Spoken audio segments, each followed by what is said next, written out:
Hello, my name is Ross Stevens, and I'll be talking about the presence of cystoceles and how these can affect the likelihood of demonstrating Detrusor overactivity in patients with overactive bladder symptoms during urodynamics. I was part of a team including Joseph Grela-Bekele, Sachin Malde, Claire Taylor, Aaron Sahai, and Iskinder Solomon, and this is a presentation for ICS 2021 online. I have no affiliations to declare for this presentation, and today I will give a brief introduction and discuss the methods and results of our retrospective study, and then summarize with some take-home messages. So the International Continence Society defines overactive bladder syndrome as urinary urgency, usually of urinary frequency and nocturia, with or without urgency urinary incontinence. Studies have reported the prevalence of OAB symptoms in women from Europe and America as 16.8 and 33% respectively.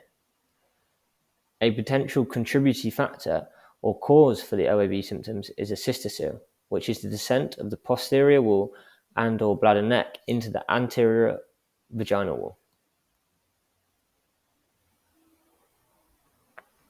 So injury to the levator ani muscle can increase tension on connective tissues and compromise bladder support. This poor support of the bladder base may result in premature activation of the sensory receptors concentrated at the trigone and result in OAB symptoms which are not associated with Detrusor overactivity.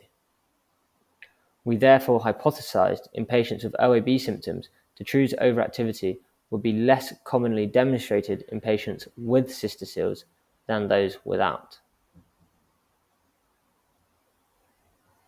So we have a study population of 211 consecutive women who report OAB symptoms with no known neurological pathology. The mean age of this group was 48 years, and 93 of the 211 patients, or 44%, had cystoceles identified during video urodynamics.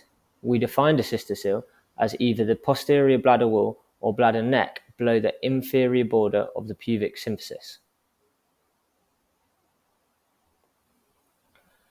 So what we found was that patients with a cystocele, 56% of patients demonstrated Detrusor overactivity, whereas with patients without a cystocele, 51% of patients demonstrated Detrusor overactivity.